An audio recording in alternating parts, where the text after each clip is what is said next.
and other matters. I won't talk too much about me. I just want to say I support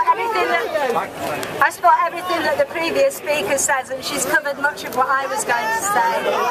David Cameron was absolutely right when he said that he wasn't going to reorganise the NHS. What he didn't say was that he was going to sell it off. And the health bill will change our NHS into a regulated market like gas, water and electricity.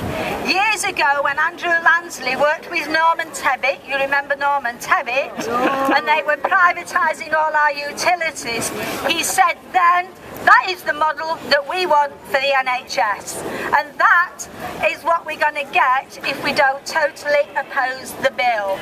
There is widespread total condemnation and concern of this bill and what it will do. There is absolutely no evidence at all of any benefits to we as users and funders of the NHS other than huge benefits to private American healthcare companies who on the day it was announced, the bill was announced, were queuing up at the doors of the PCTs to say how can we come in and help you to take over the management of the GP consortia. The need for radical change is built on untrue stories of NHS failure, but the evidence of success has been hidden. Satisfaction surveys over the years have shown huge increases in satisfaction.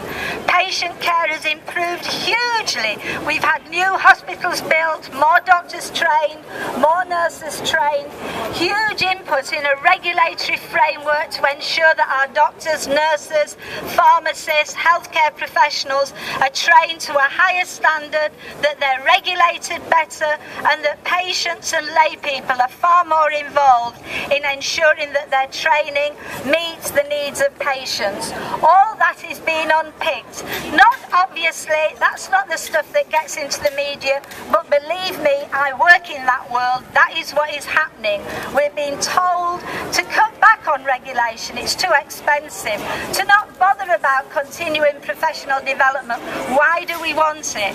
So be very, very aware that what is happening is that we are going to pay for the NHS through our taxes, but the accountability without the strategic health authorities, without primary care trusts, will not be to us as the taxpayers, but will be to the shareholders of the private health companies, and they will be getting huge bonuses and we will be getting a much poorer health care.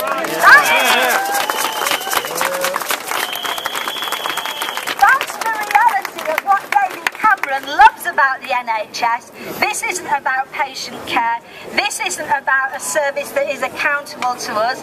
This isn't about integrated care where the services work together for our old and our vulnerable, for the people with acute and complex needs, the people whose care is hugely expensive with new drugs.